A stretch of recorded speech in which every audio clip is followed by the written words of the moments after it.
Welcome back to another episode of Finding Your Frequency. I'm Morgan Allen, joined today by Kelsy Melton with Rome Consulting. Hi, Kelsy, thank you for joining. nice to meet you. Yes. So tell me about what you're doing with Rome Consulting and how you're helping businesses and people enhance their cultural identity and vision and diversity. Absolutely. So, in my field of work, for the majority of my career, I've been working with companies who need international employees in the terms of like traineeships and internships.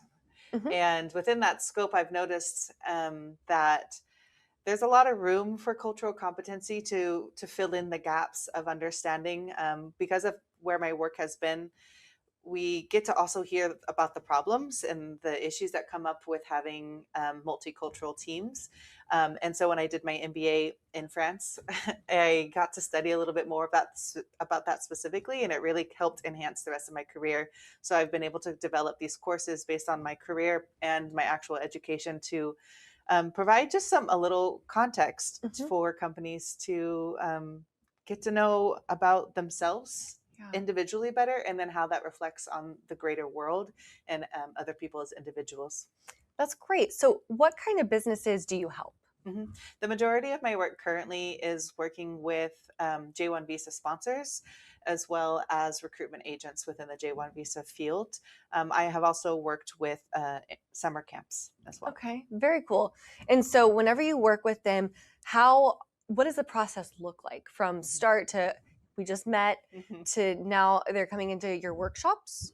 Yeah, Mhm. exactly. So it's a really diverse field because I have a lot of diverse experience. So, for example, one of my clients, we do business development together, and one way that we get to incorporate this kind of cultural comprehension is when we do reach out to create new, for example, like connections, like cold connections or lukewarm connections Mhm. in a different country. We take a look at the things that we're writing, or like our emails or our copy or our advertisements, and we try to look at it from a cultural lens. Mm. A lot of our industry, the general J1 industry, kind of takes the stance of like people should adapt to us, but this Mm. company is a little different, and they want to try to find ways to adapt the communications to people looking through us, so that we are communicating with them on their ground in that Mm. sense.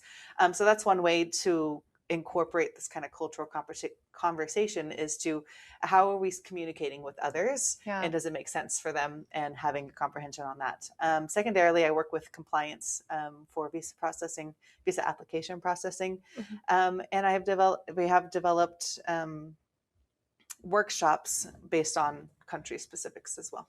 That's really incredible because it's not often that you find that people are aware enough to make these changes in their company. hmm What are some of the tips that you would give to a company Mm, that doesn't even know where to begin? Like, what are some of those first steps that a yeah. company should take to be more culturally accepting, diverse, and open? Absolutely. I think there's definitely some statistical ratio what the ideal diversity percentage is, and I think it's about 30% if I remember Mm. correctly. So opening up the team to having diversity, not only in cultures but genders and age ranges as well, can help create a better synergy and energy Mhm. within those teams as well. But I think what's something that's really interesting is for a company who is interested in knowing more about this, to take a look at past complications or Mm. miscommunications, and think about it not as like a you versus me thing, but Mm. maybe there was just a misunderstanding thing, Mhm. and then to take a course Yeah. to learn about to learn a little bit about what culture looks like in each person. Yeah. So the courses, they're in the sense they're not taught to label anybody in any way, but it's taught in a way to say this is exists. It's been studied by science, and there are parameters around it. And you, as an individual going through this course, will automatically see yourself reflected within that. So it's not my job to tell you what your cultural dimensions are or where you lie in those scales, Mhm. but you will be able to immediately recognize yourself, and then also you would immediately recognize maybe a conflict that you had, or a misunderstanding, or Yeah. something about that within somebody else, and understand that that was a cultural difference, not Yeah.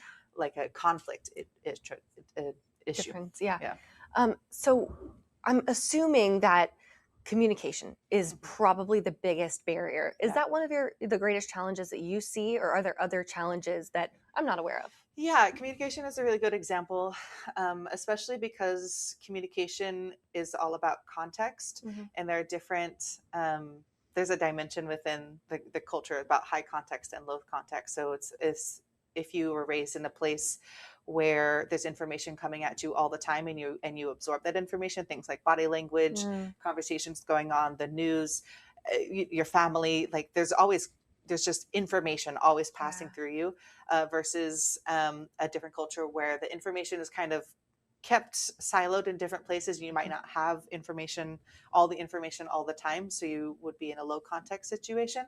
And so in those types of communication barriers, um, for some people, there's not enough communication, and for some people Mhm. there's too much communication as Yeah. well. And then if you've ever sat with somebody who wants to tell you every single little detail Mhm. every single time Mhm. type thing, that is kind of a cultural context as well. Or some people who you were like, I don't have enough information. Yeah. Like, can you Tell me more. please tell Tell me me more? Like, more. where are we going? And like, what's here? Yes. And that you reflect like what you need individually out of Yeah. that context and conversation versus what is somebody thinks that they should give.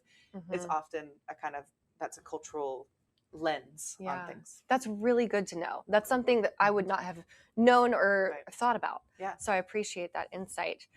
So, what are you looking forward to Mhm. as you continue to grow?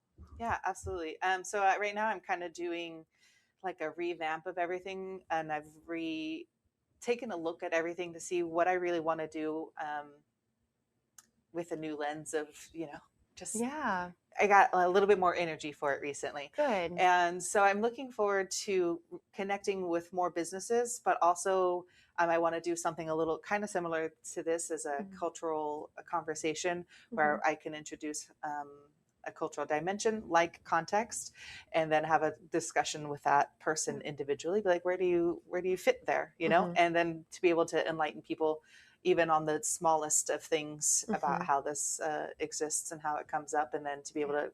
to have that part of my business as well as like supporting the concepts of the Yeah. business as well. Well, that's fantastic. I see such a great opportunity for growth here Hmm. in not just Florida, but in the United States as a whole. Yeah. We really need this. Yeah, I think so. We need the awareness, we need the growth, we need just the vision on how to move forward as we continue to expand to different cultures. So I love what you are doing.